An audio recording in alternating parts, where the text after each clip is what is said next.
Depending from where you are watching from. This is RLM Global, CFI-RLM TV, Africa, FIREBASE, especially to every disciple carrying out their responsibility of building their body temple.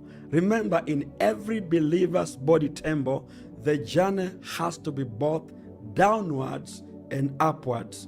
Downwards, the will of God descending into every flesh, sanctifying our bones and our blood, and upwards, the ascension of our souls back into the crown, the Keter, and rising in the Jacob's ladder until our minds are clothed with the minds of Christ. Remember, there can only be a build-up in our body temples only when both movements meet together, the downwards and the upwards, the descending of His glory and the ascending of every believer's soul.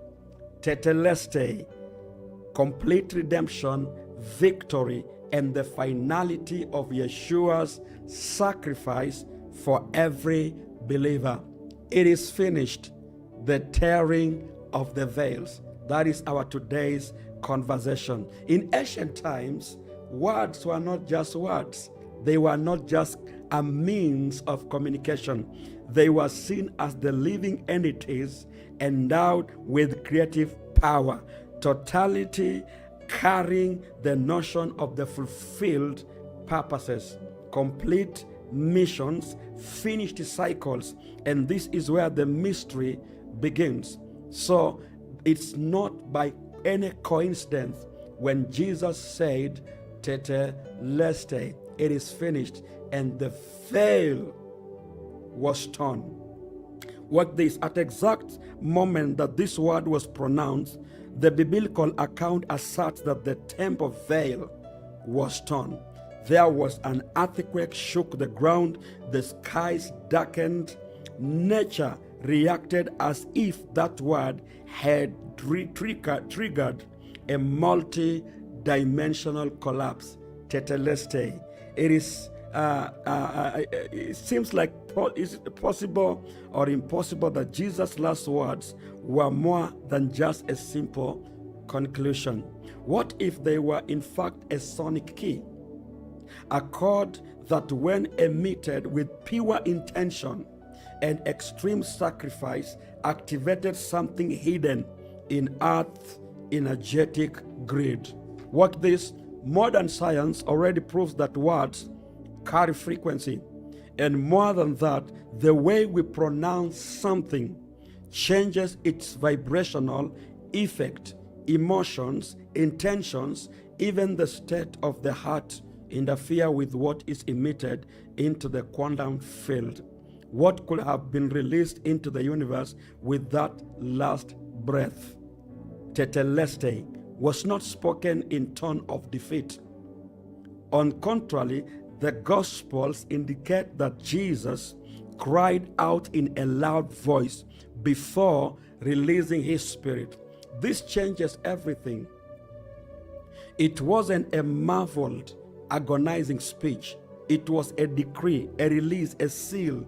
Jesus, in His last action, was an incarnate, chose a specific word and uttered it with enough force to be recorded by witnesses and echoed for centuries as if He had left a vibrational seal, a final sound loaded with spiritual information. Imagine for a moment crucifixion as a vibrational rite, an event that united the entire human suffering, divine sacrifice, and a sound frequency that released a sacred chord.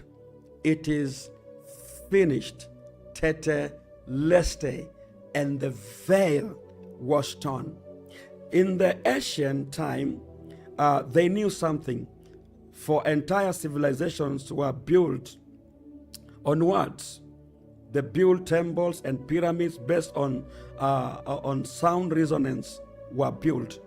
Chants and mantras were used to alter the states of the consciousness.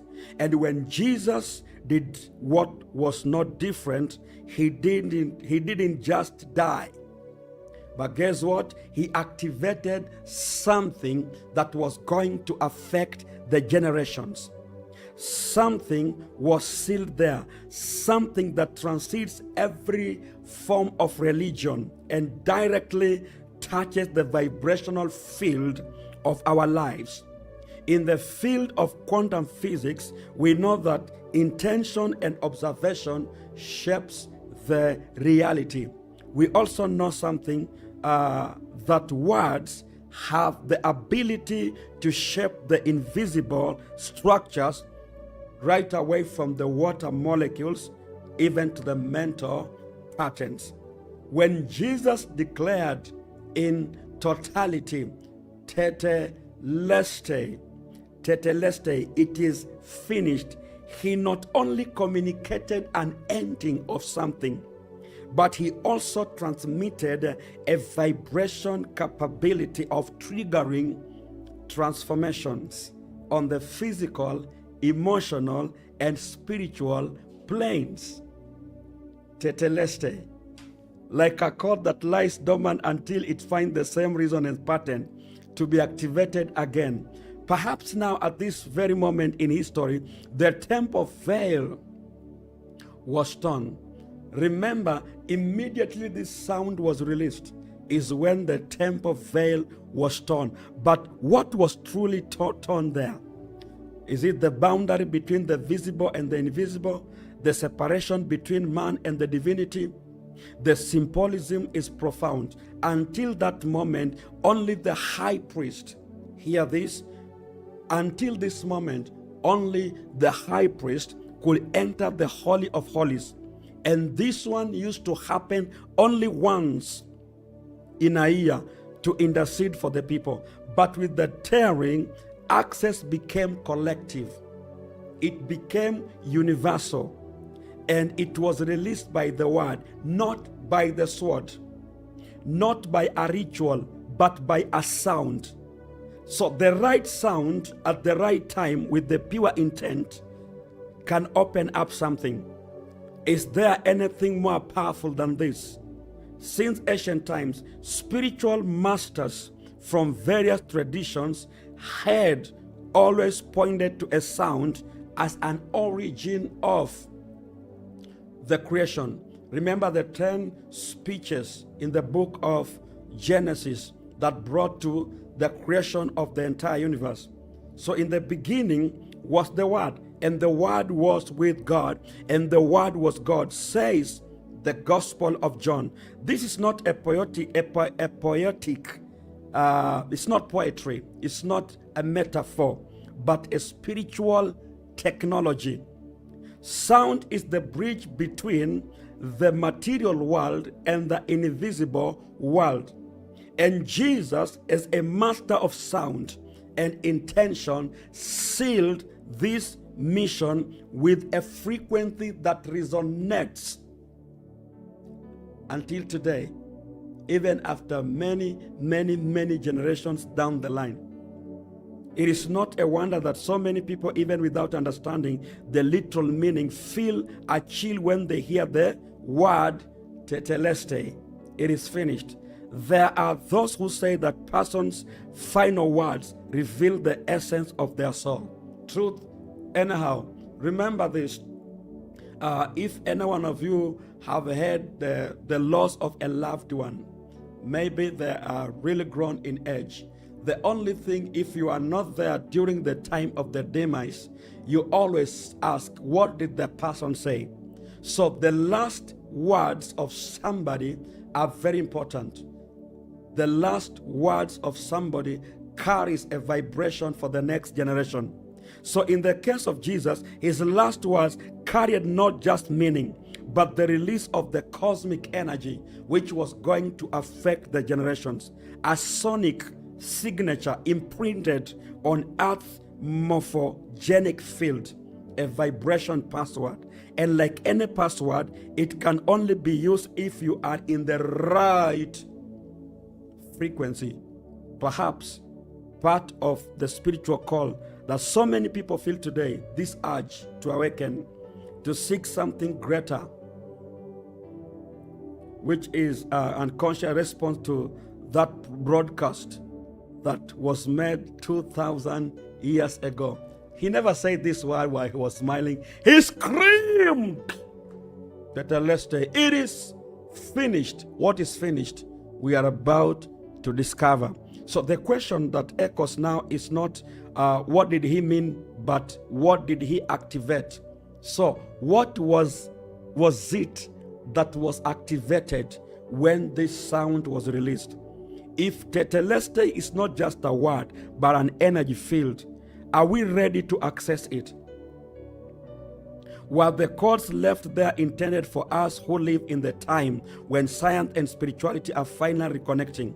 Was the vibration released on that cross sown at the right time to bloom exactly right now? Is it a seed that can bloom even in our generation, when the earth more than ever needs to be torn apart from within and reborn? The crossing begins here, and the path is not only in the text or the doctrines. It is in the subtext of the vibration, in the frequency that Jesus soared with his voice. Tetelestai was not the end, it was the ignition point of the journey that had begun. And as we dive into the torn vase of this presentation, we are going to discover that the chord is not out here, but is already resonating within us. The temple of Jerusalem was more than just a stone and gold. That's why I began by saying, in the body of in every believer's body's temple, the journey is always both upward and downwards. Downwards, where the glory of God is descending upon every flesh to do what? To purify, to sanctify our bones and blood. And the journey is always also upward, ascending into the crown, the Keter, rising through the Jacob's ladder, where our minds becomes close with the mind of Christ. So these two movements, the descending glory and the ascending soul, creates the what? The building of our body temples. So it was a symbolic architecture of human consciousness. At its heat, there was an immaculate, inaccessible space called what? The Holy of Holies. There, only the high priest could enter. And once a year, he entered to do what? To intercede for the God's creation, to intercede for the humanity. And what separated this space from the rest of the temple and from the outside world was a veil. What was a veil? A thick fabric embroidered with ritualistic precision that was not just a physical curtain, but a sacred divider between the heaven and the earth. And it was precisely this veil that was torn the moment Jesus gave up his spirit. The biblical description is clear, almost abrupt, and behold, the veil of the temple was torn into two, not from bottom to up, but from top to bottom. Why? Because when God is doing something, he leaves no gaps of doubt. Because should the veil be torn from bottom up, they could have suggested maybe someone came and did it. And this veil was something hanging very high. So God had to make sure that no man was going to come up with abracadabra, that someone did it. Abracadabra, I don't know how to say that word. So Matthew 27:51, a physical phenomenon that occurs in the sync with a spiritual verbal mission. But why is this so significant? Because the veil was the ultimate symbol of separation between what? Between the human and the divine. Because Jesus is the path. And anything that has been denying us the the access had to be dealt with so that we are not denied having the access even to the path. It is rapture represents more than a symbolic event. It is a deconstruction of a paradigm. It is the collapse of an energetic boundary that kept humanity divided between what? Matter and spirit for centuries. For many, many, many years. And it was not turned from bottom to top, just as I have explained, as a man will do. Because if it was a man tearing it, it could have been recorded from bottom to top. This is not bottom up. It is top bottom. And it was from top to bottom, the inversion of human order, as if the universe itself responded to Jesus' final word, as if the energetic structure that separated the spiritual planes had received a command and obeyed. So, Tetelestai, of the sound of the word Tetelestai, and the tearing of the veil seemed then not as the distinct events, but parts of the same process, the release of the cord and the opening of the portal. The veil in its thickness and opacity represented the collective unconscious, the part of the human psyche where God was at a distance, unreachable, a mystery reserved only for the pure. But guess what? Jesus always challenged the logic. He touched the impure. He spoke with the sinners, brought the divine into everyday life, and his final now accessible. So the portal that separated illusion from the truth had been broken, and no one can sew it back together. No one can mend it. No one can repair it. It was torn. It ruptured. And something interesting here, this same idea of the veil appears in several mystical traditions. Like in Hindu, in the Kabbalah, in the Kabbalah is the spiritual shells that prevent the access of the divine light. In all these traditions, the spiritual path requires the tearing of the layers that covers what? The sacred. So Jesus, with his final word, did this not only on an individual level, but collectively. He tore the veil of humanity. But what does this mean in energetic terms? Let's see. If the veil was an energetic membrane between the two planes, the humanity and the divine of existence, it is rapture now represents what? The release of the previously contained frequencies. It is as if the earth's vibrational field, which kept a certain frequencies isolated, had been done what? Reconfigured. So from that moment, new spiritual waves began to circulate. The access of the Holy of Holies, not this time, not only by the chief priests, which was previously restricted, became an eternal possibility. The earth was initiated into a new cycle of awakening. In modern times, studies of consciousness indicate that our brain has layers from the most superficial to the deepest that resemble the levels of the temple. The outer layer is sensory, the middle layer emotional, and the core, the sacred silence. The pineal, located in the center of the brain, is regarded by many traditions as the throne of God, our inner holy of holies. So the tearing of the veil was not only external, it echoed within the human consciousness. It also tore the barrier between the ego and the higher self. And this is where science approaches spirituality. Experiments with deep meditation, altered states of consciousness and sound resonance show that there are internal portals that open with the right sounds and words, frequencies. Jesus emitting his final sound may have given Earth a master frequency of opening these portals. The torn veil became not only symbolic event, but a vibrational password that still operates today in those who achieve the deep state of presence.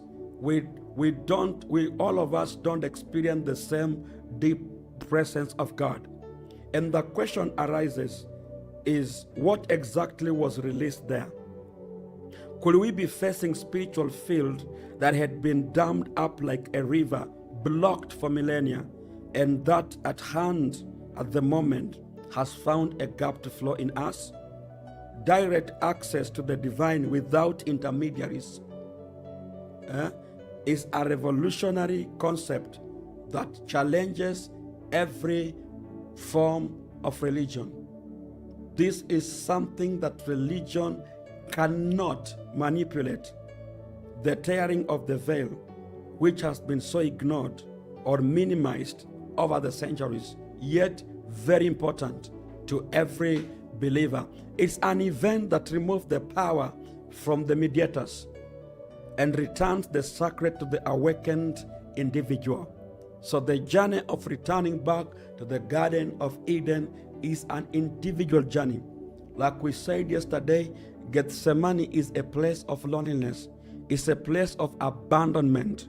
When you walk in with friends and they are asleep, Jesus went down 3 times and said, "Hey, comrades, can you watch even for an hour with me?" So it's not something that came by chance. In Gnostic traditions, so persecuted claim that the kingdom of God is with us.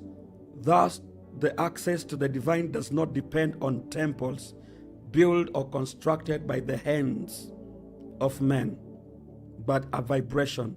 And the true temple is the body, and the Holy of Holies is in the eternal spark that connects to the all. So the torn veil then becomes what?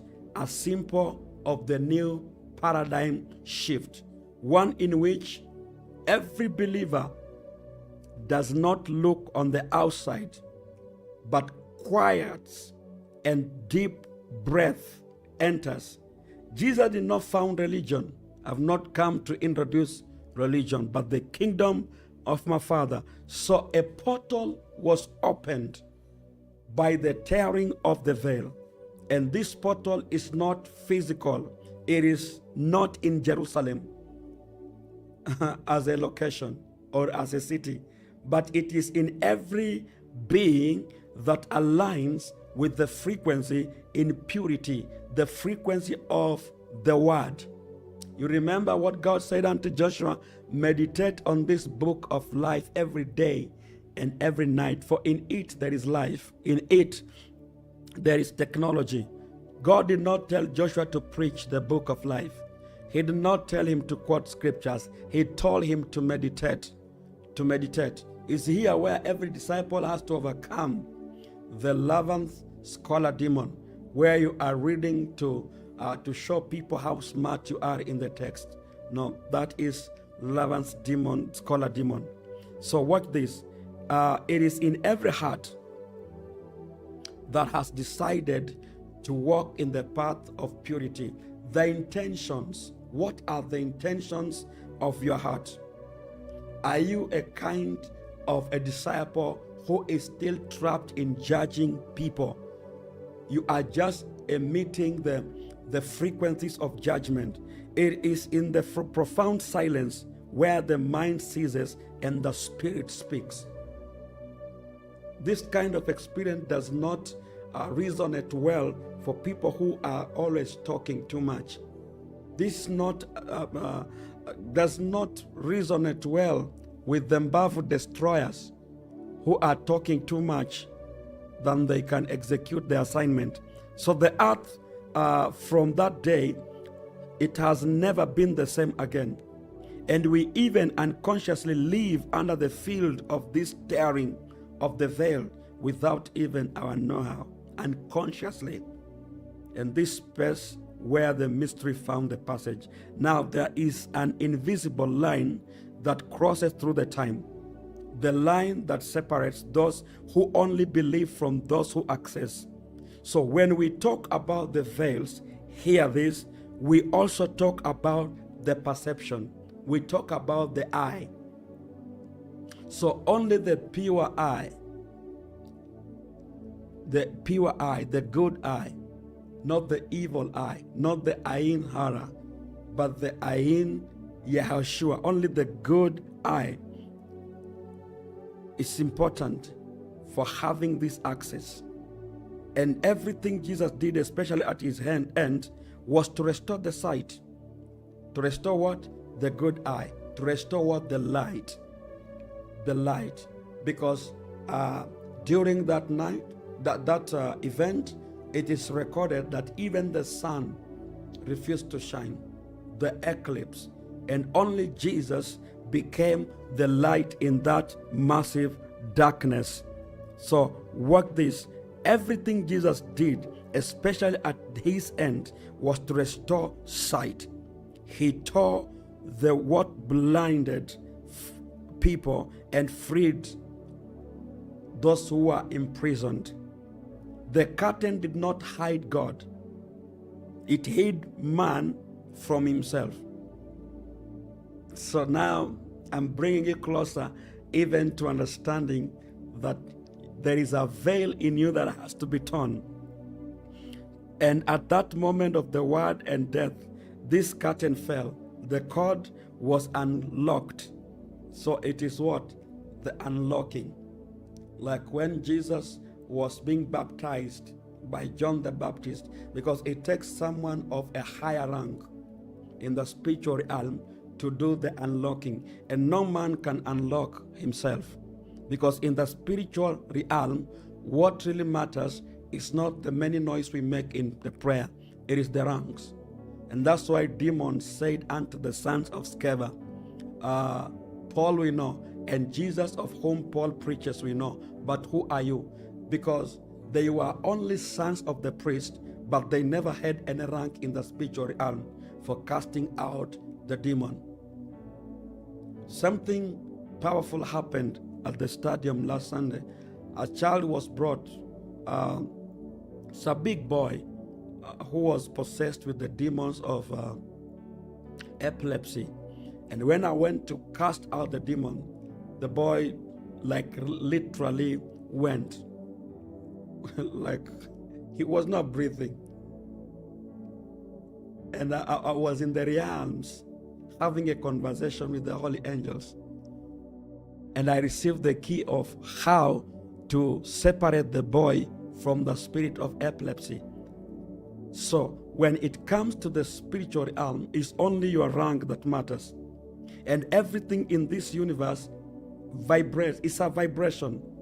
For each cell, each atom, each thought, everything pulses in a silent symphony that crosses the veil of time and matter. Maybe if we'll have time, we'll be sharing this video just to bring you into the awareness of what I'm trying to say. The boy was deeply possessed by the spirit of epilepsy because God did not create epilepsy. There is a name to everything, and then there is a name that is above all other names. The name of Jesus Christ. The name above religion, the name above sicknesses, the name above cancer. So it doesn't matter what has been bothering you. You just need to have a relationship with this name. So the earth and the living planet is not outside of this orchestra. It is too, it has a heartbeat, a unique, deep, constant pulsation. And this pulse was discovered in the 50s and was named the Sigman resonance. It is a natural frequency which is always emitted between what? The Earth's surface and the atmosphere. originally oscillating around the 7.83 hertz, 7.83 hertz. Don't mind this, just follow the conversation, because at the end of the day, every veil in you that has denied you to ascend, even through the Jacob's ladder, is going to be torn, because there is a sound. Tetelestai, it is finished. So this same rhythm as brain waves in a deep meditative state, coincidence or shared language. When Jesus issued his last word, what few understood is that he was in effect in total alignment with who he was. His body in pain, his mind surrendered, his soul in absolute surrender, all put him in a state of the maximum coherence. And in coherence, the sound that is pronounced takes on another nature. It ceases to be noise and it becomes a key opening the portals. So the vibration was very massive. The Bible records even the dead men who are dead were seen walking again on the streets of Jerusalem. Imagine a kind of a vibration that opens the graves. What kind of a sound is this?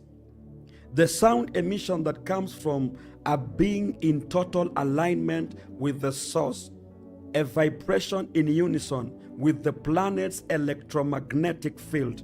And when this vibration is released, hear this, at a moment of transition like death, it does not just do the echo. It's not just whoo, whoo. It encodes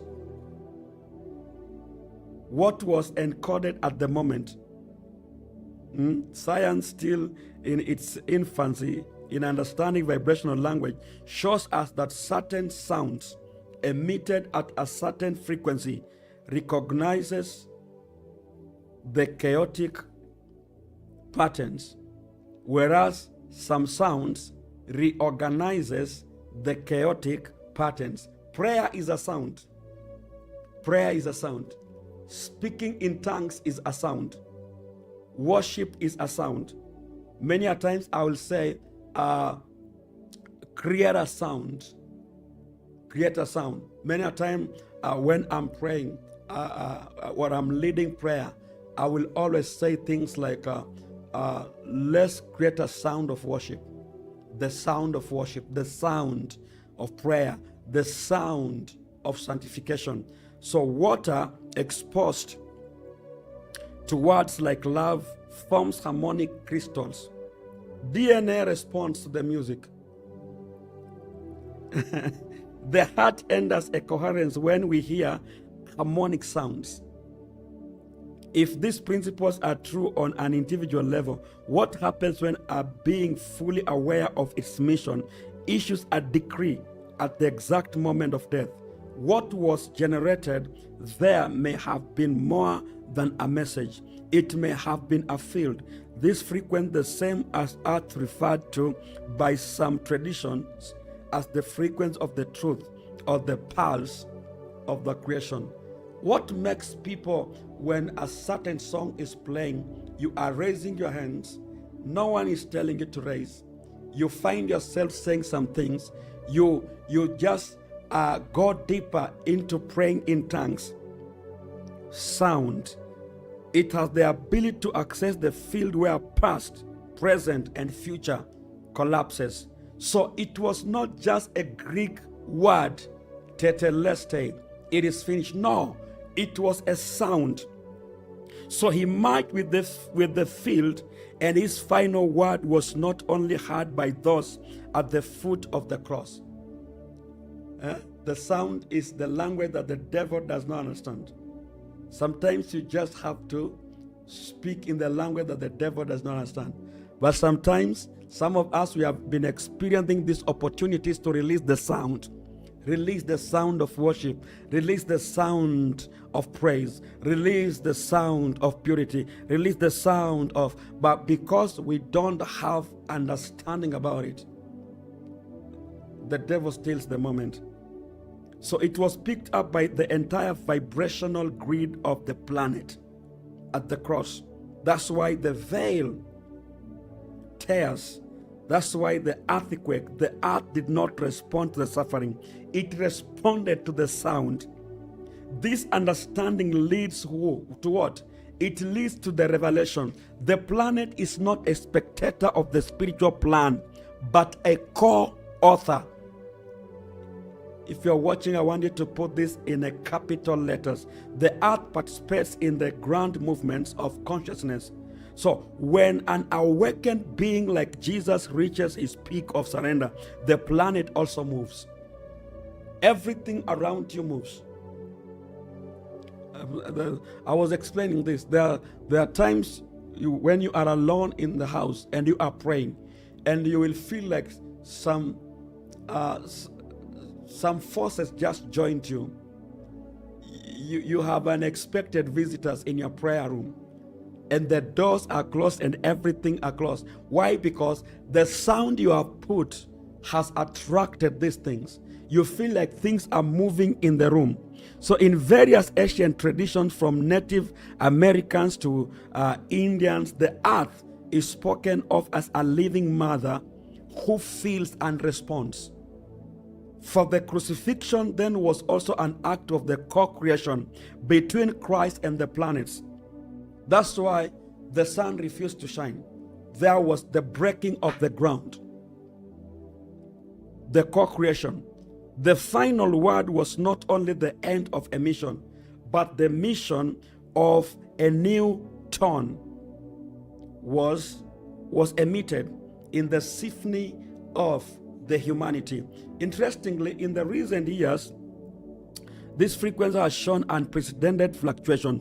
On some days, it reaches unexpected peaks, with resonance surpassing even 30 Hz. For spiritual scholars, this is a more than an anomaly. It's a sign the earth is vibrating higher. It is tuning into another station. And what this? Could it be possible that this process, initiated 2,000 years ago, is now accelerating? Could it be that the chord emitted by Jesus was dormant, waiting for the right time to explode? And this time is now. That the spiritual language that has never been sounded has to be sounded. So true even to the Hebrew tradition. Because in the Hebrew tradition, the name of God, the tetragrammaton, the YHVH, is not a word to be read, it's a sound to be felt. A breath, a vibration. So too in the final word of Jesus, more than meaning, it carries a sound, a field, an energetic signature that echoes in the collective unconscious and can be accessed by those who learn to tune in. And how does one tune into this field? That is the question. It's not through the doctrine, it's not through the religion, it's not through the false worship, it is through the purity, not through the effort. The states of the deep gratitude, meditation, silence, and emotional surrender place the human being in resonance with this ancient frequency. Very important. And when this happens, it is as if a forgotten memory awakens in us, a memory that is not of the mind but of the spirit, the memory of the open portal, of the frequency pronounced at the most sublime moment of the sacrificial love. It is a reunion with the origin, not a concept but a vibration. This spiritual language was understood by all the great masters, whether in Egypt, whether in Buddha, where they knew that what transforms is not what is said, but how it vibrates.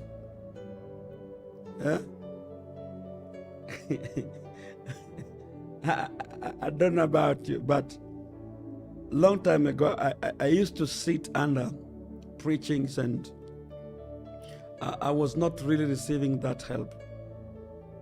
So recently I came to discover the problem was not the teacher. How was the problem? How are you going to vibrate to that sound? How are you going to vibrate to the revelation of the apostolic? Because every day there is a new revelation, especially those who are committed, obedient to the following of the apostolic leadership. Every day there is a new wine being outpoured from the Lord. So Jesus cried out, Tetelestai. He not only declared the end of the mission, but guess what? He altered the vibrational signature of the planet. Since then, Earth carries the new pulse, an additional tone, an invitation hidden in the sound of the wind, in the melody of the water, in the silence between the heartbeats. It is no coincidence that so many people today feel a calling they do not understand. You just feel you are on fire for something. You begin seeing things in the spiritual realms. The Spirit of God reveals things about your family members, shows you some bad stuff that are going to happen. And when something happens, you are like, oh, I saw this. I saw this. A yearning for something that you have no good name for. It's a deep restlessness. This silent search is the vibrational response to the field that was planted by that sound.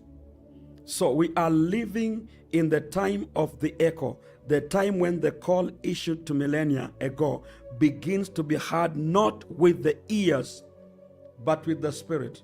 It's not something you hear with the physical ears, but it's something you hear with the spirit. That seed was planted at the Golgotha.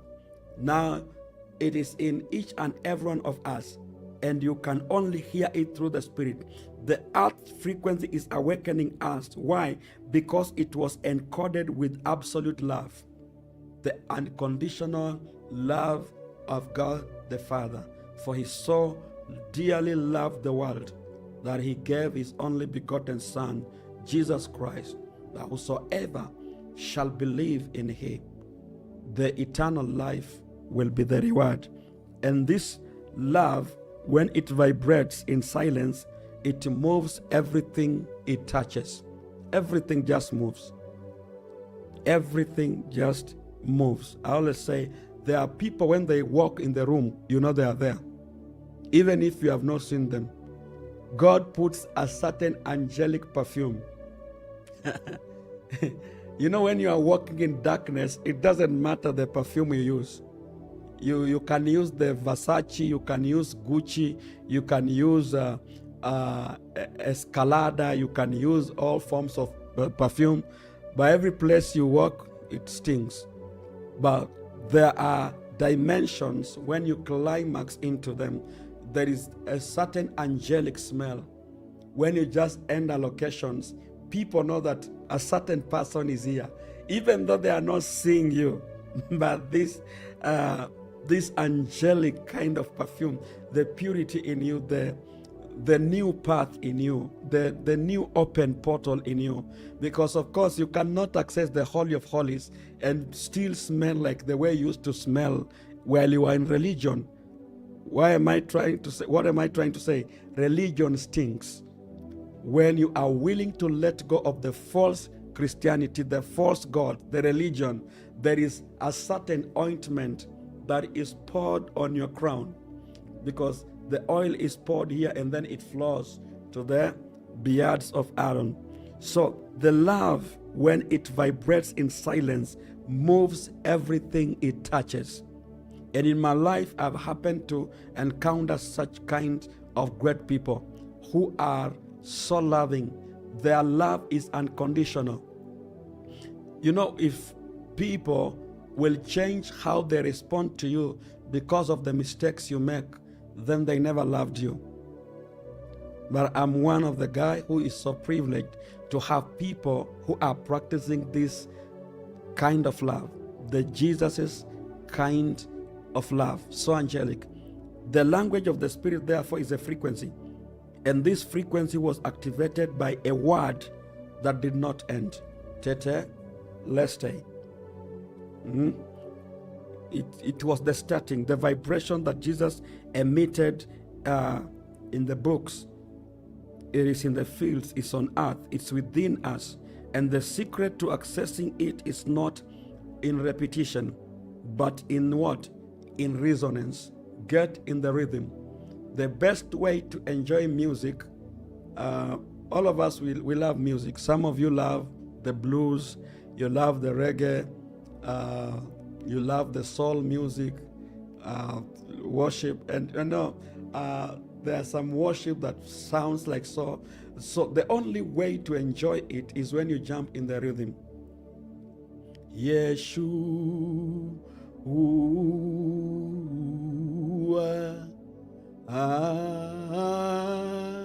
So when you jump in the rhythm, you feel there is something that is happening inside you. You feel there is something that is losing. It's losing. It's like you are disconnecting from this flesh. So the secret to accessing it is not repetition, resonance. You have to tune into the state of surrender, submission, and conditional love.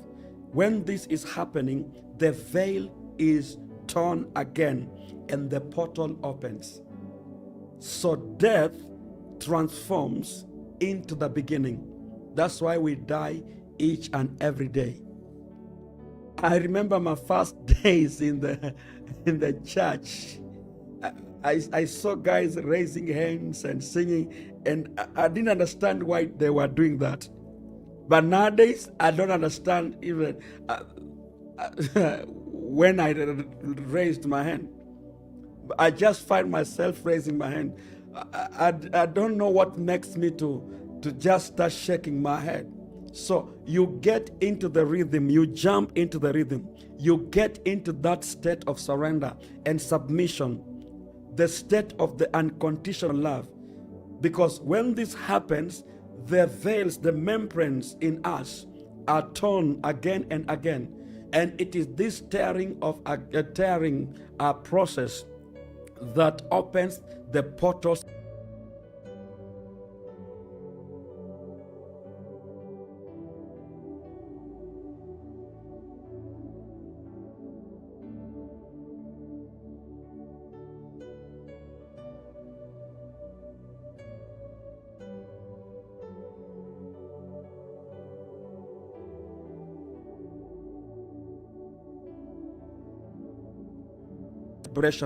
Jesus left a sound, a field, an invisible language that is right now trying to tune in each and every one's soul. And the only way to hear it is too deeply quietening. We have been in a lot of things, a lot of activities, a lot of ministry activities, and we have denied our crucifixion. Because you only say these words when everything in you has been circumcised. So the only way to hear it is too deeply quietening. What if Jesus' greatest legacy wasn't only in the Gospels, but the imprinted within us, silently encoded in the microscopic sanctuary of ourselves? Yes, the believer's body's temple, which is always in between the two journeys, the downwards, the descending of the glory of the Father, upwards, the ascending of our souls, where our minds becomes one as the mind of the Christ. For his last was designed not to convince the mind, but to do what? To rewrite the vibration of our own DNA. The human being is much more than flesh and blood. It's a biological structure, the DNA, highly sensitive to these vibrational fields. And within this structure, at the core of what makes us, there is something that pulses in response to primordial sound.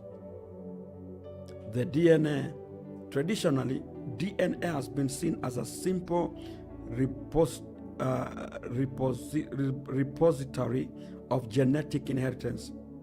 But the discoveries of the recent decades are changing this view. Epigenetics has revealed that the environment, emotions, intentions, and yes, sounds have the power to switch genes on and off. What is more, studies on these light particles emitted by our DNA suggest that cells communicate through the frequencies, and this leads us to the fascinating point where our cells can hear. They listen, they vibrate, they respond, and what Jesus said, or rather vibrated, may have been not only heard but recorded in our internal structure. Imagine then an event of spiritual magnitude such as the crucifixion, where a fully awakened being emits a sound charged with an absolute intention. This sound, recorded by Earth itself, will have resonated in the morphogenetic field of humanity, embedding itself as a code in future generations, which is planted as a seed in each and every one of us, a seed vibrational field, like a spiritual instruction archived deep within the human soul, ready to be activated when the correct frequency, internal or external, is reached. And that's why Jesus never died like any other human being. DNA in this sense is not just inheritance. It is an altar. Various mystical traditions suggest that the human body is a temple, which is true. The believer's body temple, and DNA, the book of life. It's not a coincidence that the Apocalypse mentioned this book as something that will be opened at the end of times. What opens is not external, it's internal. The book of life, that structure encoded in each cell, waiting for the call to awaken. And what will this call be? The right vibration, the lost sound, the critic frequency, that which was emitted at the moment when Jesus declared Tetelestai, not as an end, it's finished, but as an activation code. And this idea is not only merely spiritual. Science in beginning bravely to dive into the mystery. The Russian researchers, hear this, like Peter Gary, have investigated how DNA can be influenced by the spoken words, sound frequencies, and even mental intention. Now, I don't know, but have you ever asked yourself, why is it that sometimes someone can speak a word and that word will change how we feel? Someone will speak a word and that word will either make us sad or make us happy. What is that? The sound. So their experiments have shown that the genetic code responds to vibrational stimuli with the reorganization and healing, which confirm what mystics have always known, that words have power, literal power. Words are very powerful. Like when someone just came to where you are and say, oh, you are too ugly. If you are having a higher vibration,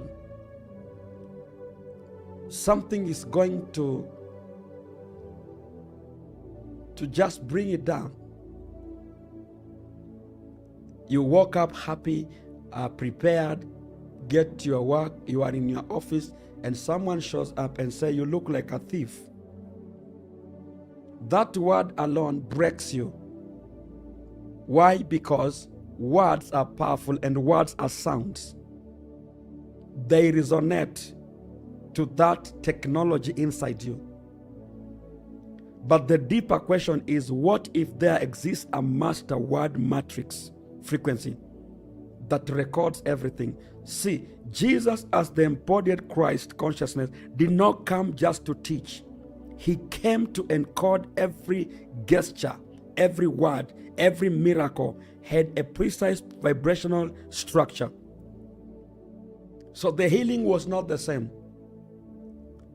To every problem, a right sound was needed. There are people that Jesus said unto them, your faith have made you well. There are people, when Jesus met them, he laid hands on them. When he met them, he said, go and sin no more. Now you see the connection. The last word spoken with the power of sacrifice, with the seal of the fulfilled purpose, seems to have been a final download, a complete chord, a field of light encapsulated in sound. When emitted, it crossed not only the air but time itself, and it touched the biological structure of those who were there and all who will come after. That's why when the first followers, his disciples who later graduated to become the apostles, like Peter, John, Mary Magdalene, reported the mystical phenomena after his death. Mystical phenomena after his death. How? In the visions, healings, eschatesis. When Jesus was no more, Peter could preach and 3,000 people could come to the kingdom at the same time. What is that? The resonance of the sound that was released at the Golgotha. Because something in them had been activated. The vibrational field of the word was recorded in the DNA of their bodies. And through the practice, love and surrender began to be reactivated. It's not through the pride or the ego. That's how the gift of God can become dangerous if you are not mature enough. It is through the humility and not the false humility, the obedience and not the false obedience.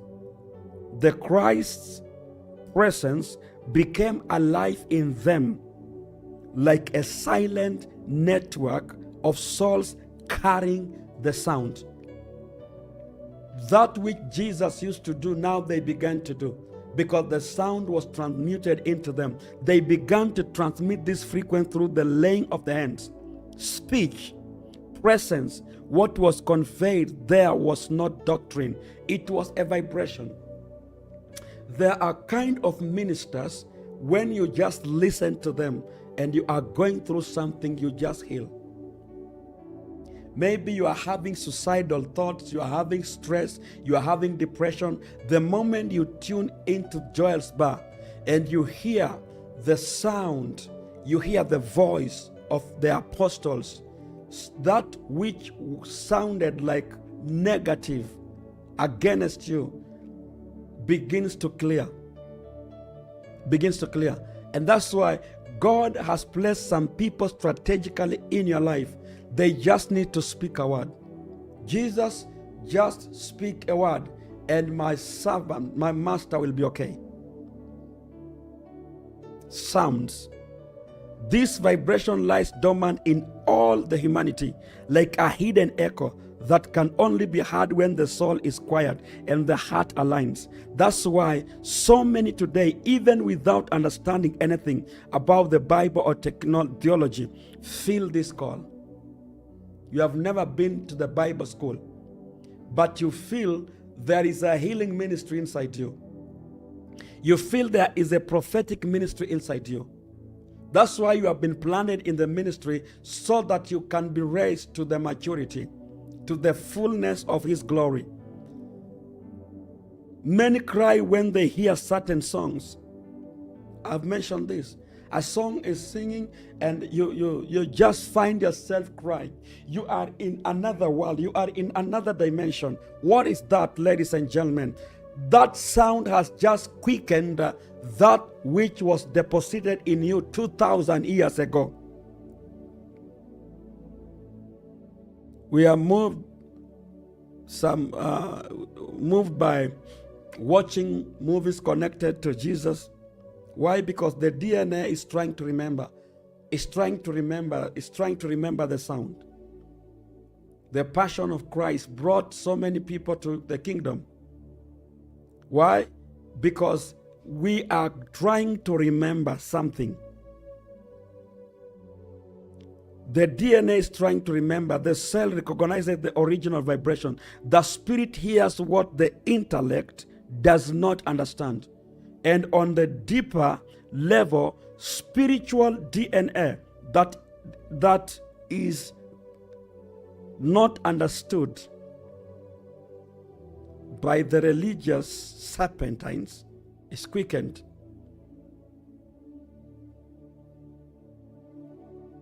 This is so deep. The operation like an antenna. It is constantly seeking the resonance. It's like you are trying to find the frequency of something. So when it finds a compatible vibrational field, it activates memories, awakens gifts, and initiates the healing.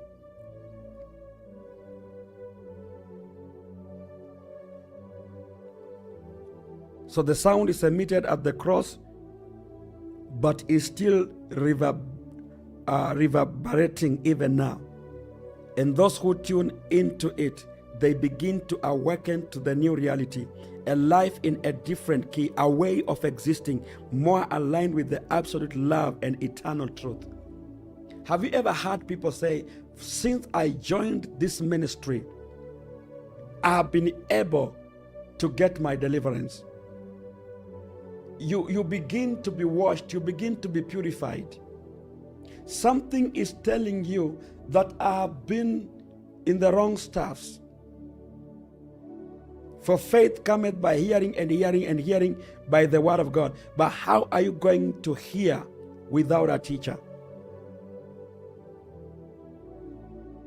So you just bump into a man of God and the woman of God. When they open their mouth to speak, you are like, something is connecting. This antenna is shaped by everything we have experienced, traumas, emotions, ancestry, but it can also be purified.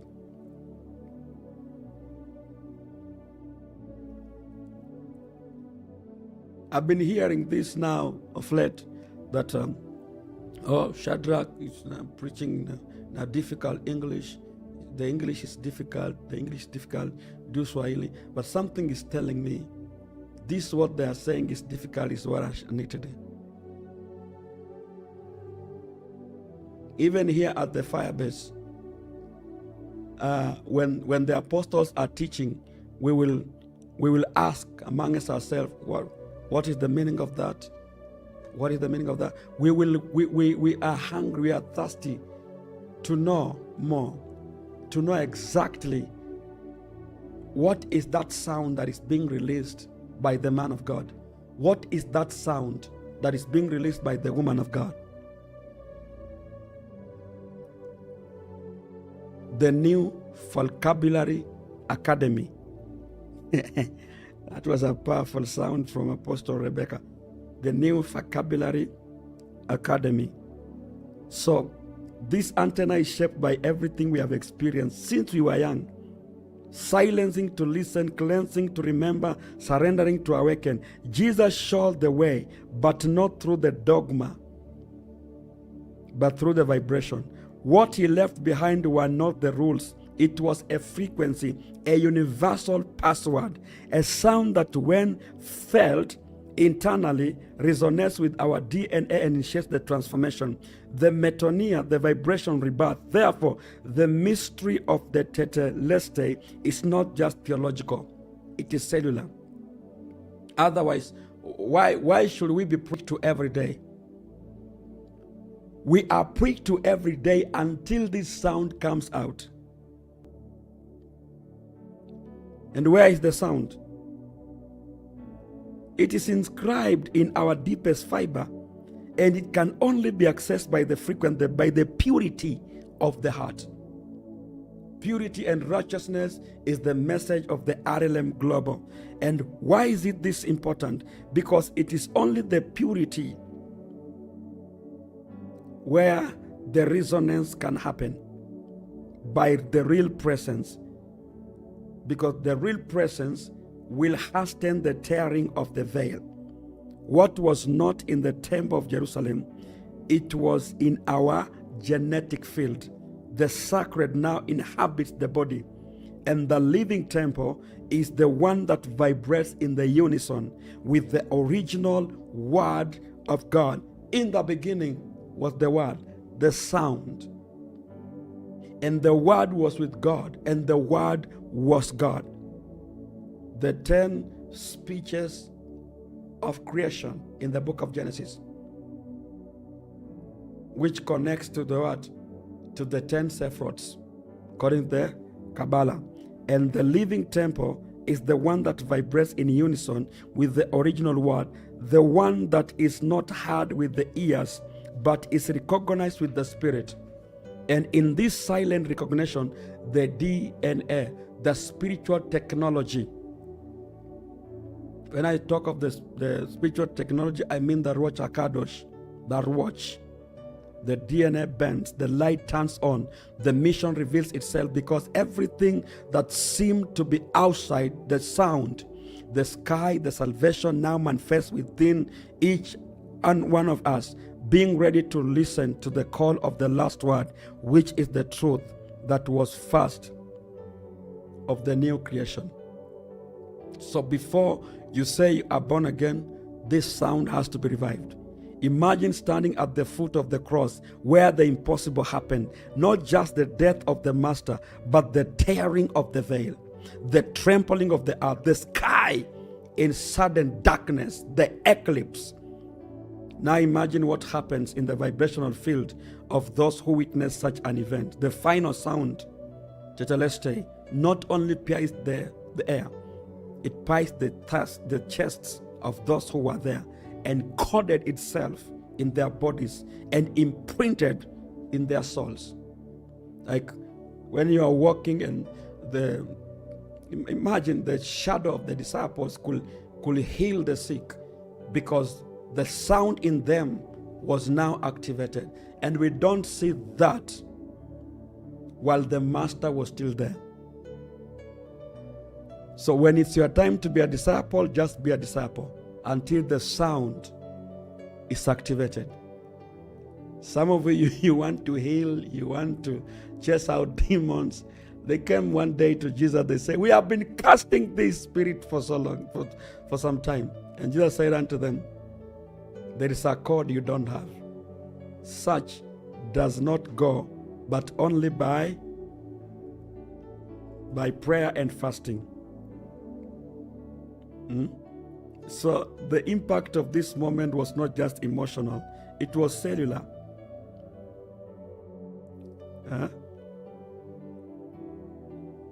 It was cellular. Peter, who had previously denied the Master, felt stripped bare. John, the beloved disciple of Jesus, seemed to have plunged into a contemplative silence. See what is happening to Mary Magdalene, the first one to see him resurrected, experienced such an intense shift in the perception that her physical eye did not recognize him, but her soul did. This non-recognition is revealing.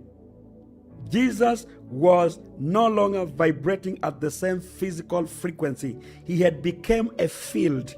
It's until we become fields. I've been hurt. I don't like the way the man of God is talking to me. When he has to talk to me, he has to do this. You have your own way of being corrected. You are not yet closer to this field. A field of light, a field of spiritual resonance that only pure hearts could access. The resurrection of Jesus was not just a return to the body. It was a full manifestation of the original, hear this, vibration. Now free from the limitation of the flesh. Why? Imagine they are in the room, the doors are closed, and he comes even with the doors closed. This is not a physical miracle, guys. It is an affirmation of the tearing of the veil. He began to operate in a dimension where matter was no longer an obstacle. And this is the same dimension that we are being called to. Where the downward is meeting with the upward one. The glory descending, the soul ascending. This intermission, this connection is what we call the building of the temple, where his frequency could be perceived by spiritual affinity and not by spatial location. And what he became to do there in this post-death encounter was to seal an invisible contract to transmit the field they should now carry. For they who believe in him, these signs and wonders will follow them. That you are no longer asking for a sign and a wonder, for you are now that sign and a wonder. And for 40 days after his resurrection, Jesus instructed his disciples in secret. What he taught, almost nothing was recorded. What reaches us are fragments, echoes, allegories, but all accounts converge on the same impression. There was something that could not be said, only revealed. That some things that were not transmitted through words, but only in his presence. When you are sitting under the presence of him, the presence that opens the portals, that angels becomes your visitors. You are now having a conversation with the angels. The angel came to Elijah and tapped Elijah. When Elijah was saying, I'm the only one left wishing to die, the angel tapped him and said what? Wake up, sir, and eat. This is the dimension, guys. For this technology was in Moses, this technology was in Elijah, but Jesus comes to break the veil so that you and me, we can have the access. Each disciple, listen to this, if you are writing right in capital, became a living capsule of the Christ frequency. And their mission was not only to preach, but to vibrate. Some of us, we think the moment you get born again, you have to become a preacher. No, it is the vibration of this technology, the frequency. The hidden mission of the disciple was to preserve the field, not just to preach the gospel, but to keep the frequency alive. They became emporia of the original sound, hence the healing, the miracle, the gifts. It wasn't a theater. It was a vibration in action. The laying on of hands worked because, hear this, they had been tuned into the resurrection field. So those who have been running away from your crosses, now you know. No cross, no glory. And the frequently activated dormant chords in people, generating realignment that we will today call the quantum regeneration. It was something alive, an invisible sound that communicated directly with the spiritual DNA. But this mission had enemies. You're gonna have enemies. The moment you make up your mind that this is the right thing I have to do with my life this year, the enemies are going to come. Until you are willing to give the enemies the three responses of Jesus. The first response was about the word. A man shall not live by bread alone, but by every word that comes from the Father.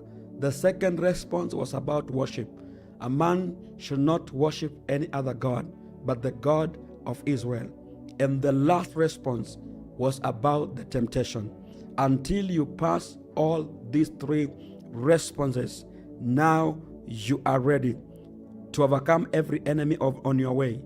It's the year of the tree of life, returning back to the Garden of Eden. The Roman Empire and the religious system of the time quickly understood that this was not just a new doctrine, but a threat to the spiritual control of humanity. Therefore, the persecution was relentless. So the persecution you are seeing today in our today's apostles and the leaders, in our today's growing disciples, did not begin today.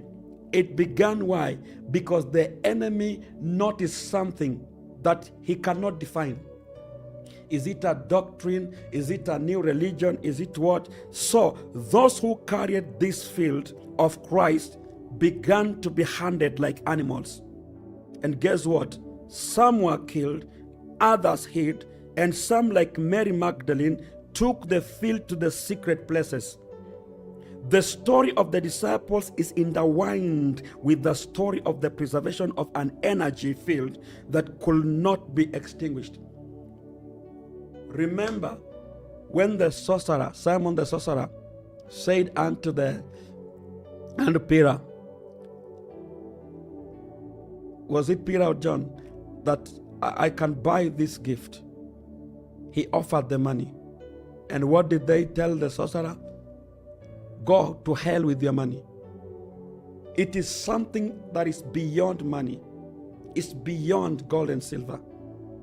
They always say that every man has got his own price, but this one, you can't buy it with money. And it's my prayer through this conversation that all of us, we will develop the hunger. We will develop the hunger for purity, the hunger for the surrender, the hunger for the unconditional love, because this is the only way that this sound is awakened in each and every one of us. So Mary Magdalene in particular, she became the guardian of a silent legacy. Persecuted, misunderstood. You will be misunderstood. They will call you a heretic. They will call you false. They will call you all manner of names. I remember one day I was crying to my leader. I was having a conversation with Apostle Brandon, and I was telling him, people around the stadium are misunderstanding me. They are calling me Illuminati. They are calling me funny names. And he said, did they just call you Illuminati? That's good. Illuminati are people who are graduating to the higher intelligence of the Word of God, of the things of the kingdom. And I got healed. And every time they used to say, because here in Kenya, when they say you are Illuminati, they mean you are you are part of the devil. So I was so encouraged. So listen to me. The moment this sound begins to vibrate inside you, persecutions will come, misunderstandings will come, and you will be reduced to an archetype of repentance, when in fact she was the first to recognize the resurrected field.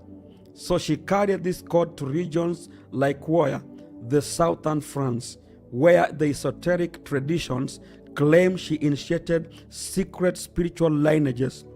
Her true mission, Mary Magdalene, was not to found churches. And you hear some demons saying, is it okay for a woman to preach the gospel? Listen, there is no woman, there is no male or female in God. That is stupidity. God is not even sexual. So this is Mary Magdalene, becoming the guardian of the silent legacy. So her intention was not to found churches, but to keep the frequency alive through the internal practices, a direct connection with the original sound. She became a walking temple of the Tetelestai. It is finished. So we all have to become the walking temple, the believers' body temples. Woo! The first temple in the Garden of Eden was flesh. Adam and Eve. because they carried the glory. They carried the sound that connected them to the Creator. At the cool of the day, there was a sound moving in the garden, and they could resonate until after the fall. So Peter and John followed the different paths. Peter led the external organization, the visible construction of Christianity, but John remained in the shadows, cultivating the mystical side of the message. His gospel is the most vibrational, the most symbolic. John's gospel. We are not saying that Peter never did much out of his organization and institution, but John's message was most vibrational, most symbolic. In the beginning was the Word.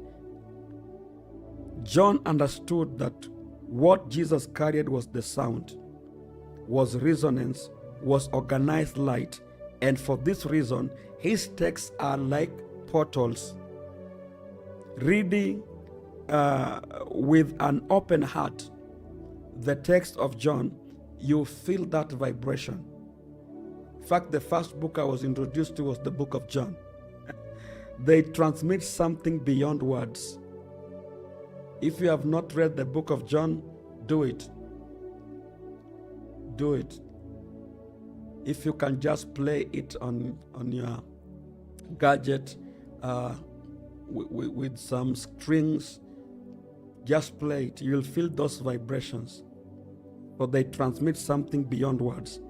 Pentecost, that moment when tongues of fire descended upon the disciples, was not just a supernatural event. It was a collective vibrational reactivation, as if the critic field already imprinted in their bodies and was ignited within. Fire is a symbol of transmutation, and tongues a symbol of sound. The sound returned, the chord was activated, and from there the disciples began to vibrate at a different frequency, a frequency that directly touched those around them, healing them, awakening them, rescuing them. But over time, this frequency was gradually muffled. So the only true sign that you are a disciple under that apostolic leadership, that prophetic leadership, is when you begin to vibrate into the same frequency. So the attacks came, the dogmas, the institution, the hierarchies, and fears began to suffocate the original sound. This is where the problem started. The living field turned to the stone. The vibration turned into the ritual.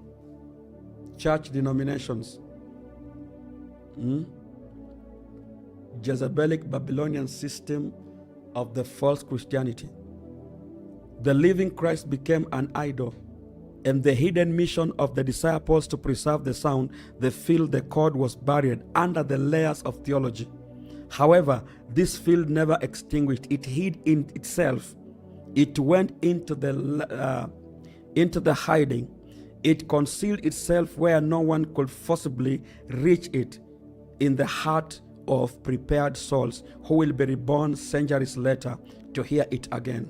And blessed be the name of God, for you are hearing it again. I need a big amen there. Those who awaken today are not receiving something new. They are reactivating what was secretly delivered 2,000 years ago. So the field still lives, the sound still vibrates, the mission of the disciples still pulses now silently in every being that feels the call without knowing how to explain it. It is the chord of Christ being reignited, not in the cathedrals, not the four-corner structure called the church. That's not the church. The believer's body temple is the church. I will build my ecclesia on you, and the gates of hell will not prevail. It's personal. It's our bodies, not in the books. A God who is sucked in the books is as good as a dead God. He's within you, but in the cells.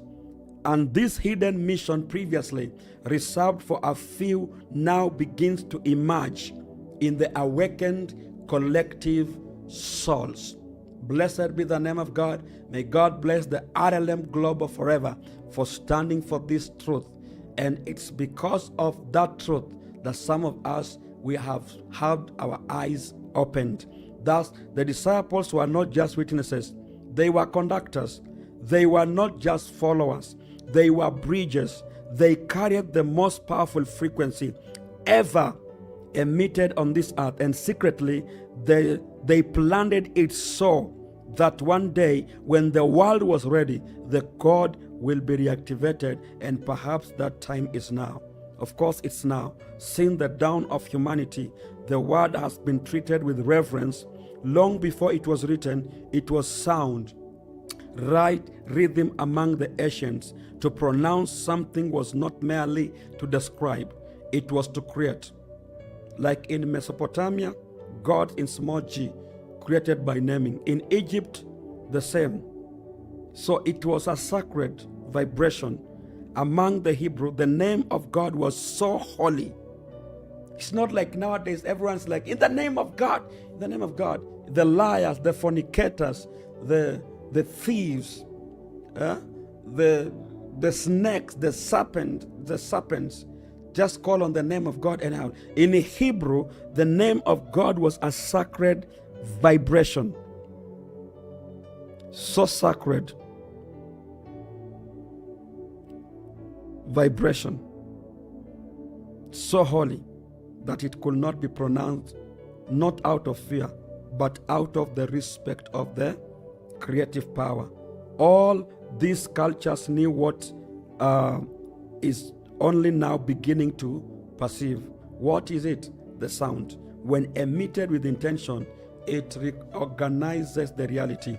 This understanding of the word as a frequency shaping existence is not isolated. It permeates traditions from all continents, whether it's India, Africa, where it's something that has been there.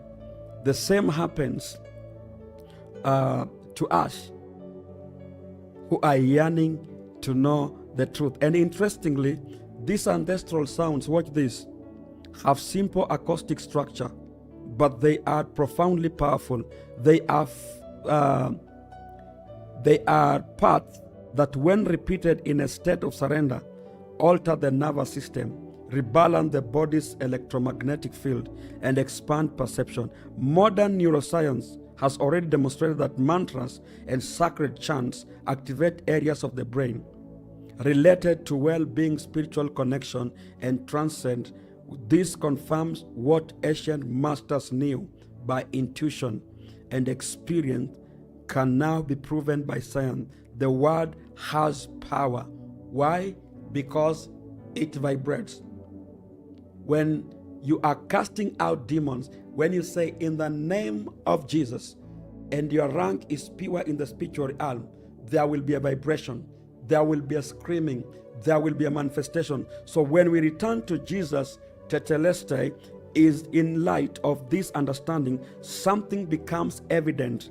He didn't just speak, he emitted his last word.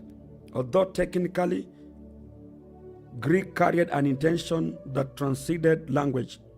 It is vibrational structure, it is intonation at the moment of total surrender.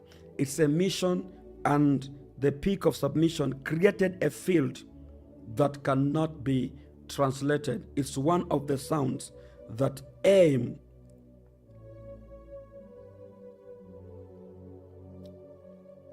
misunderstandings, especially from the religion corridors. It needs to be felt.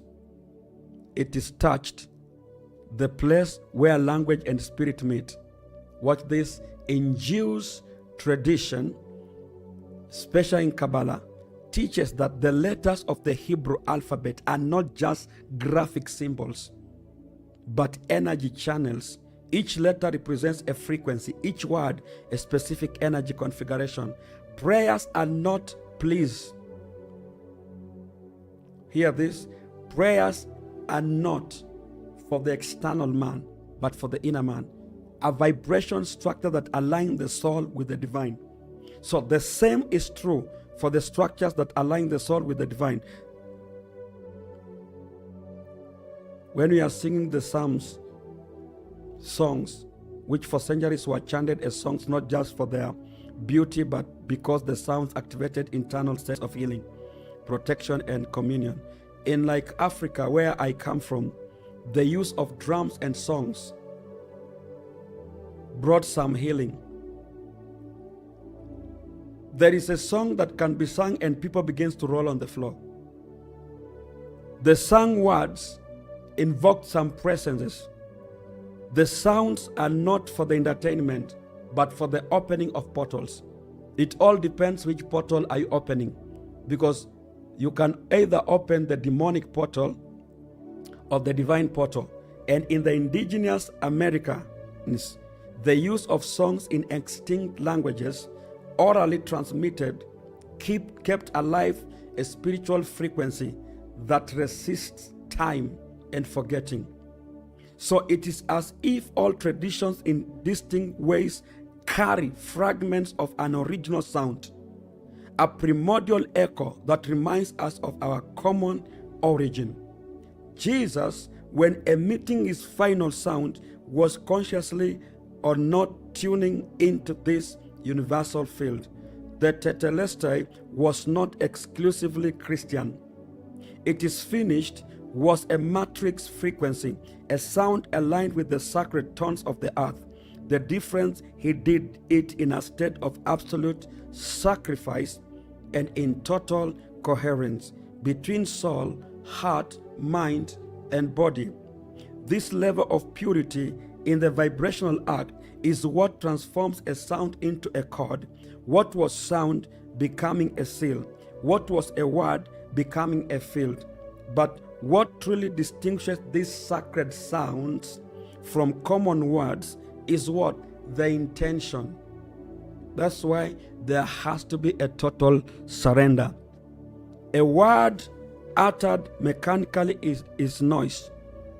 A prayer of a righteous man is the only prayer that availeth much. Some prayers don't even go beyond this ceiling.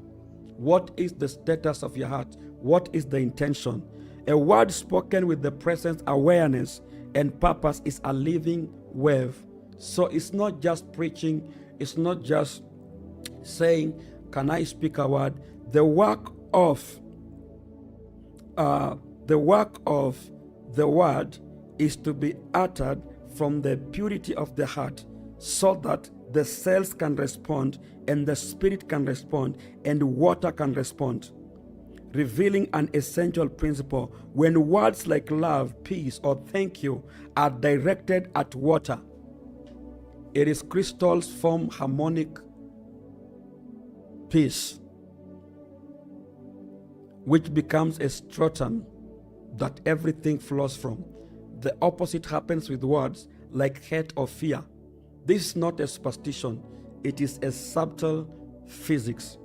So in the Gospels, Jesus heals with words. What this? Words are sounds. He calms the storm with what? A single sentence. Be still. He resurrects the dead with a call. Lazarus, come forth. He expels demons with a command. Come out.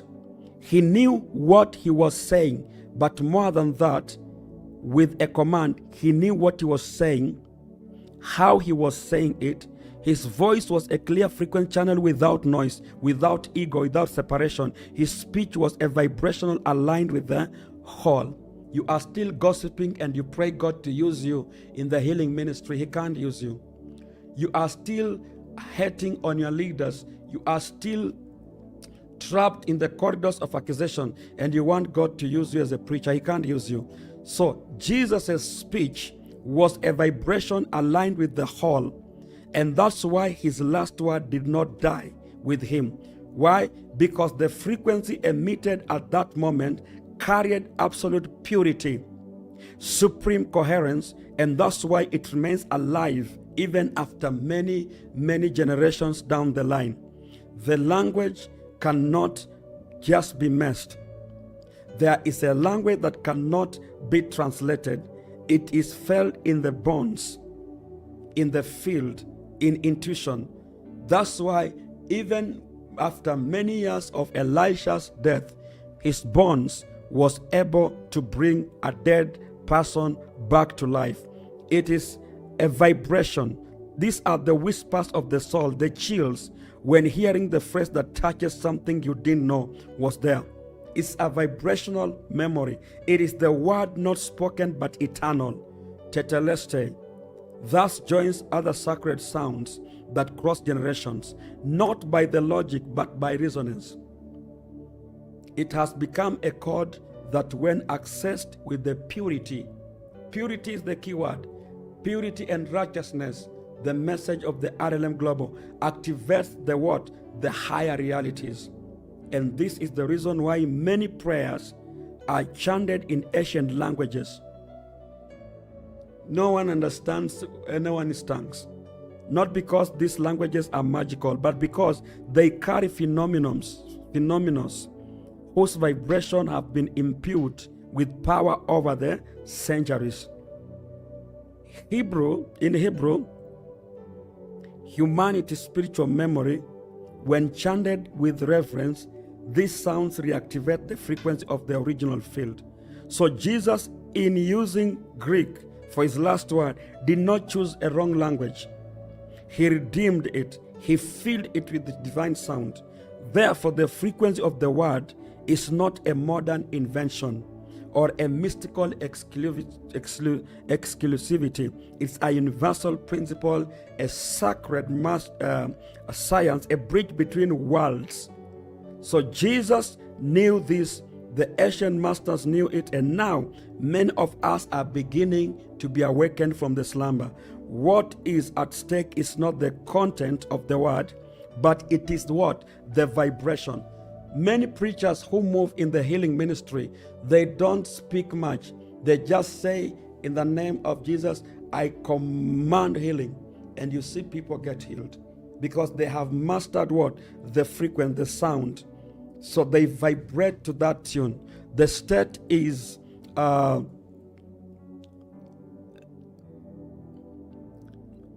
pure. And what was said on the cross is not an end. It is a sonic seed that continues to echo even after many, many generations down the line, waiting for those who are ready to listen with the Spirit. Not everything that was said by Jesus merely echoed in the air. Some words, like seeds, seem to have plunged into the earth, absorbed not only by human souls, but by soil itself. And this is where the mystery expands. What if the earth, more than a witness to the crucifixion, was also a receptive for the vibrational chord left by him? What if the sound emitted on the cross reverberated at the strategic points, anchoring in specific locations like frequencies, waiting for the resonance to activate again? The ancients knew this. The earth is not just an inert, it's a living thing, it's a living creature, it's a pulsating organism endowed with memory and consciousness. Yes, the earth carries memory.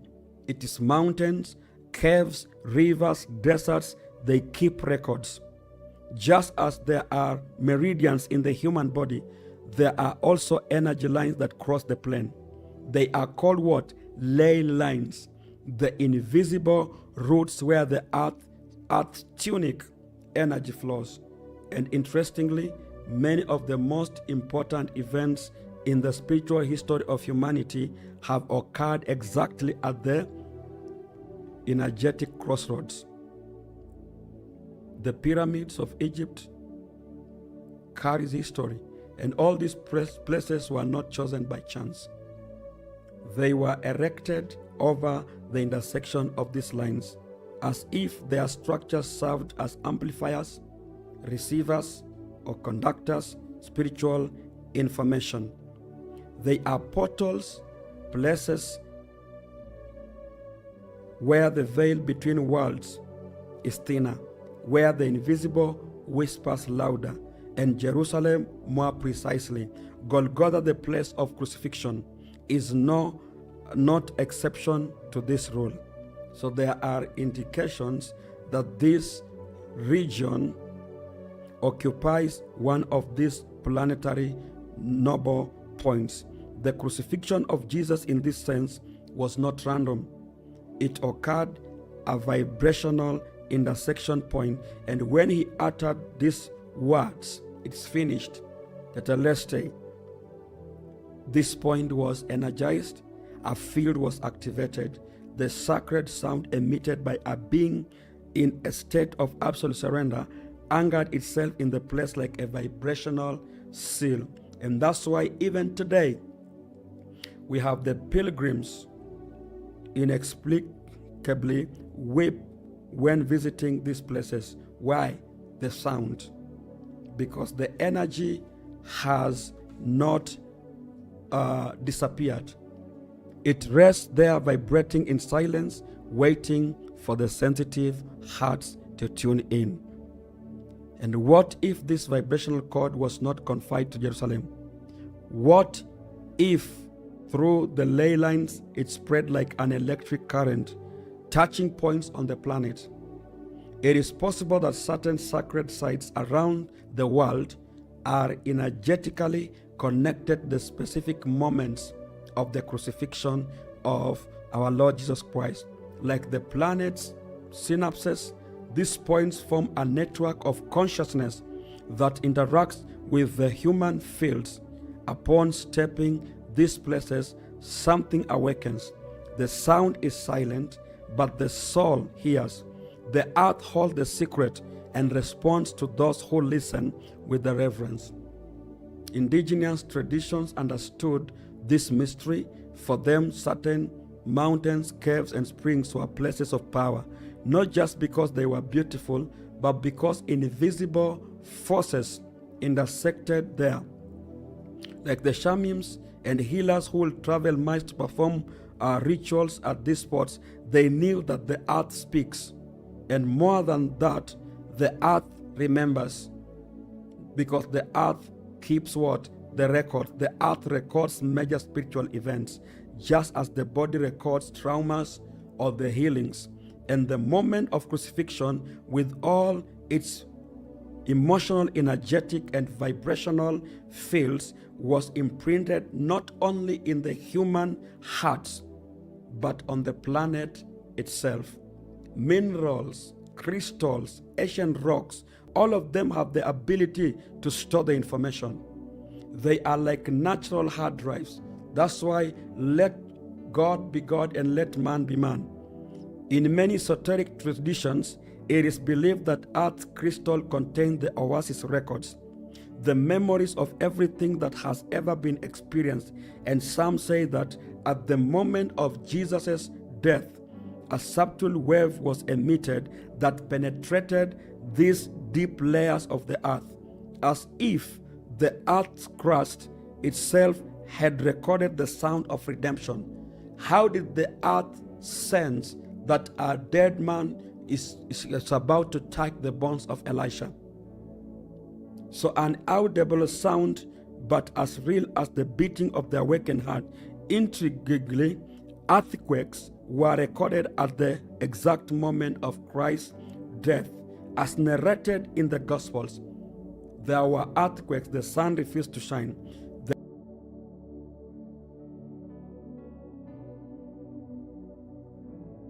culminated in the moment where the final sound will be cast upon the world and embedded in the soil. Today, many of us feel the call to visit certain places without knowing why. You just want to visit the Golgotha. You want to visit the Garden of Gethsemane. It is as if something within whispers, go there. You are in your house, something will tell you, just go to the park, and you don't know why. And it's not tourism. Something will just tell you, this is the year I'm going to Africa. I'm going to visit the RLM Global Africa FIREBASE. Something just tells you. So the spirit senses the fields. Some may cry, have visions, awaken gifts, revival in their gifts when stepping on the sacred ground, because these places hear this, the vibration of the last word still dances among the stones, the earth that has not forgotten. We have had many visitations of bishops, apostles from all over the world coming to Kenya. The chord has not been lost. It is vibrating where there is a silence and presence. Finally, it's crucial to understand that earth is not just a backdrop of the humanity spiritual story. It is a protagonist. It vibrates, feels, participates, and like every living consciousness, it too was touched by the event of the cross. I don't know. Have you ever been in the location where everything never worked at all? You enter some location and anything you touch collapses. And there are some locations when you enter, everything you touch prospers. The sound of Jesus resonated in its womb and still echoes even today. Therefore, walking through the world with reverence is more than just being spiritual. It is tuning into the living field of creation. Each step a listening, each silence, prayer, each place a portal. The chords left by Jesus, hear this, are not only in the text or in the heavens, they are also on earth. In the stones, in the lines that crosses the continents, in the winds that whisper ancient songs, in the living memory of the planet that still echoes the sound of a word that was not dead, but waits silently for those who have the ear to hear and they have the heart to receive. There is something in you. As we are coming to the conclusion, there is something in you that has heard this sound before. Truth anyhow, even if your mind does not remember, your soul does remember. The vibration field emitted by Jesus on the cross, that last word uttered with absolute intention, was not only captured by the air or the earth, but guess what? It was recorded in the invisible fabric of human consciousness. A sound so pure, so elevated, that it penetrated the veils of individuality and nestled quietly deep within the collective soul. And since then, it pulses in weight like a seed lacking for the right light. And what is the right light? Saying yes to Him. What is the right light? The Ayin Yeshua, Ayin Hakadosh. And since then, it pulses in weight like a seed lacking for the right light. The chord is not an intellectual enigma. It does not decipher with the reasoning. No. Not efforts. It activates by frequency, by tuning, by vibrational state. Therefore, it's not enough to know. It is only necessary to remember. Going back to the Garden of Eden. And the memory here is not mental. Far above 2026, the year of the tree of life. It is cellular, it is energetic, it is the moment when the heart aligns, where the ego silences and something subtle lights up from within, a warmth, an emotion without a name, a tear without reason. This is the chord trying to emerge because it was never destroyed. It is inside you, just obscured by the density of the material life under the sun. To reactivate it, this is the key. There is no formula, but there is a path. The first step is silence, not the silence of a sound of absence, but internal silence, the vibrational stillness that allows the original frequency to find space. The sound of Jesus on the cross, His final word does not resonate where there is inner noise. The evil thoughts, the serpentine thoughts, the gray matter of your mind, they all have to be crucified so that this sound can come out with clarity. He needs the fertile ground, present, surrender. And that's why so many, when entering deep meditative states or authentic prayers, feel an inexplicable call. It is the God knocking on the door of consciousness. The second step is embracing the vulnerability. We talked about this yesterday. Don't run away from your challenges. Don't run away from your tests. Your tests are not there to kill you. They are there to climax you to the next level of your life, the fullness of His glory. Jesus activated the cord at the height of pain, surrender. He did not do it in a palace. No. Not while having pizza at the KFC. This teaches us something vital. Portals, if you are writing in capital letters, open in moments of the total surrender. When pride falls, when control unravels, no humanity is going to open the portals. Everything has to break. So fragile that the critic feels endless, not to comfort, but for the transformation. Many people today are going through a process, those who are watching me now, of deconstruction. The loss of jobs, relationships, certainties, health, and what if all this is just the field preparing the soil you are, your body, for the original sound to emerge? This sound is forced out by the pain. What if the collapse is the invitation of the rebirth? There are times when life brings us to the ground.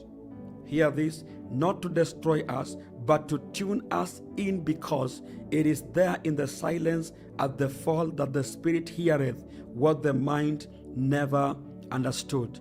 And that moment the cord begins to vibrate like a deep listening spirit. Learning to listen with the spirit. The cord won't come out as audible voice, but as a pulse, a feeling, a gentle certainty. It's what the mystics call noises. There should be no noise. A knowledge that wasn't learned but revealed. When the cord begins to be activated, the external world remains the same. But something phantasmaglorious changes inside you. Makadosh, Makadoska. Words gain new weights, songs provoke tears, eyes become more sensitive to beauty. Synchronicity intensifies. So the soul moves. This call to remembrance is not individual. It's occurring on the planetary scale. Thousands, millions of people are awakening simultaneously. They do not follow the same religion of the false Christianity. They do not share the same beliefs, but they feel the same fire, the same yearning. No race, no Jew, no Gentile, no male, no female, no African, no American, no Indian, but the same sensation of being pulled towards something greater, truer and deeper. This movement is not a spiritual fad. It is the critic field resurfacing. It is the original frequency of Jesus resonating in the wave of the humanity and reactivating what was sown. So the planet also responds. The Earth's frequency measured by science has been fluctuating, rising. The speaks. They speak and peaks. Resonance as the echoes of the activation. It is as if the planet, having received the sound of the crucifixion, the cruciform of Jesus Christ, the Yeshua, returning in its waves, calling the children's home. He said to us, the year 2026, all the prodigals are coming back home. The vibration increases, and those who carry the cord begin to awaken, not by rational choice, but by vibrational synchrony, like flowers that bloom when they feel the warmth of the sun. Have you ever seen how the flowers blooms? Wow. This activation has symptoms: physical, emotional, and spiritual, unexplainable fatigue, desire for silence. You just feel a certain fatigue that you cannot explain. You desire to be in a lonely place. There is a silence you desire. Rejection of the superficial distractions. You don't want any distractions. Yearning for the truth. Intense dreams. Memories that don't seem like your own. All of this is normal. It's the field being reconfigured. It is the cord rearranging within your inner layers, like an old software being replaced by a new one, which is finally compatible with the Earth's new frequency. And what to do? How do we proceed from here? The answer is simple. It only requires what? The courage to stay. Joel's army. This is not for the cowards. To stay present, to breathe, to feel, to love, even without understanding, even without a map, because the cord does not respond to control, only to the trustworthiness. It opens like a flower bud, gentle, silent, perfect. And when this happens, you become more than just a believer. You become a field, you become a frequency, you become a living extension of the original sound. The call to remembrance is in fact a return to your essence. It's not a novelty, it's a home, and this home is not in the temples, the four-corner structure made by man. Man is dangerous. He builds a four-corner structure and calls it a church. It's not for doctrines, it is within. Jesus planted the cord on earth, but he deposited it in our hearts. Very important. And these hearts are now being awakened one by one with tears, with faith, with silence. The cord is being activated, and you are not here by chance. You are not on this broadcast by chance. And what if everything we seek has always been housed in the quietest and most sacred place therein? Not in a distant mountains, not in stone temples, but deep within ourselves. In that place where no word penetrates, where no logic reaches, where no religion attacks, the torn veil of the temple was not just a physical sign, nor a religious event. It was the final act of a larger plan to reveal to humanity that the sacred is not separate, it's not outside, it is here, it's now, it's within. For centuries, we have taught, look out, seek the kingdom, seek redemption in distant figures, in dogma structures, in empty rituals. But the death and the resurrection of Jesus were not just historical events. They were maps, living languages, pointing to a mystery much closer than we dare think of or admit. The portal is not a place of a state. And the veil that was torn is that epic moment, the veil of the human consciousness, a psychic boundary that prevented us from seeing that we are living temples, that we are dwellings of the divine vibration. In the heart of the ancient temple of Jerusalem was the Holy of Holies, the space where the presence dwelt. It was accessible only once a year by a single man, the priest, and under strict rituals. But upon dying and uttering his last word, Jesus Christ the Yeshua tore this exclusive access. He universalized the sacred. He opened the heart of the temple, and in doing so, revealed that the true Holy of Holies is not geographical place or location. It is internal. It is the vibrational center of our being, the divine consciousness that inhabits us even when we forget about it. Today, with everything we know about the heart's electromagnetic field, about the pineal gland as a spiritual scepter, and about the brain as a vibrational oscillator, it becomes evident that human body is literally in capital, a temple, and each cell pulses in sync with the earth, and each heartbeat is the echo of the universal drum. The sound of the cross, the chord of the Tetelestai, is not lost in the past. It resonates within the heart of every being who dares to quiet and listen to what pulses in the invisible. It is finished. When the veil is torn, it was not just a physical separation that was undone. It was the illusion of the separation between human and the divine. Jesus did not come to make us feel small before God. Hear this. He came to reveal that we are one with the source. He himself said, "You are gods." But religion, fearful of the power that this represents, chose to hide this portal. It preferred to rebuild veils, build buildings, erect new temples, create altars, false rituals. But Christ is alive in those who realize that the true altar is in the chest. The portal is where you least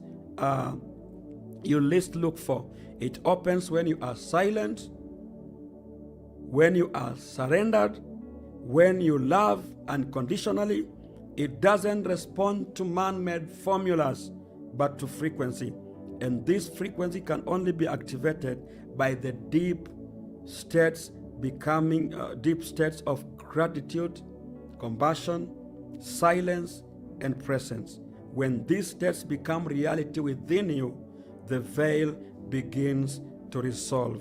And then, without warning, you feel it. A peace without a name, a certainty without explanation, a clarity that doesn't come from the mind. In that moment, you know you have ended, you have crossed over. The portal has opened within. It's not a mystical journey, it is a return. Because the portal that was torn, in fact, was never closed. It just seemed inaccessible to the veils of ego, pain, fear, haste. Because also you have to go through the process without the haste. Take your time, step by step. When these veils fall, when the layers of conditioning dissolve, the light is going to break out, not from the outside in, but from inside out. You are the place of the manifestation. You are the Holy of Holies. You are the meeting point between heaven and earth. The church is located on earth, but it traffics into the heavens through the sound of the vibration. Jesus has not died because he planted this vibration in you. When he said it's finished, hear this, we are closing with this. There are many closings today, like Apostle Paul. He was not just talking about his mission. He declared the path was complete, that the separation was undone, that access was granted not by merit, but by essence, not by conquest, but by remembrance. He did not demand, but he revealed, and his revelation is alive in every being who looks within and recognizes, I am a part of a whole. I am an expression of love. The activation of this inner portal transforms everything in us and around us. the senses change, reality changes, the way you see others changes. You stop acting out of fear, scarcity, survival, and you start living by coherence, presence, vibration. Love ceases to be a concept and it becomes a state. Faith ceases to be a belief only. It becomes a direct experience. Prayer ceases to be a plea. It becomes an alignment. Everything repositions itself because now the temple walks. You are the walking temple. The portal is breathing. The sacred pulses with each step. And if there is a call now, it is to live with this awareness, not as a burden, but as a liberating revelation, knowing that the veil has already been torn. Why? Because you are choosing purity and the surrender. And there is no more separation. The access is free, constant, real, that everything that prevents your entry has already fallen, even if your mind has not realized it. So the deepest truth is this: you are already inside. You always have been. You just needed to remember. Thus, the journey that starts with the word and a tear ends with a silent return back to the inner home. Woo! Powerful. Tetelestai. It is finished, and the tearing of the veil. Choose the path of purity and surrender and become the walking temple. God bless you. I will see you again tomorrow. Continue following the RLM Global. If you have not subscribed to become part of the family, please do so. For it's here where you are only served with the pure wine, the outpouring of the Ruach HaKadosh. Shalom. See you tomorrow. Greetings, beloved partners of the kingdom.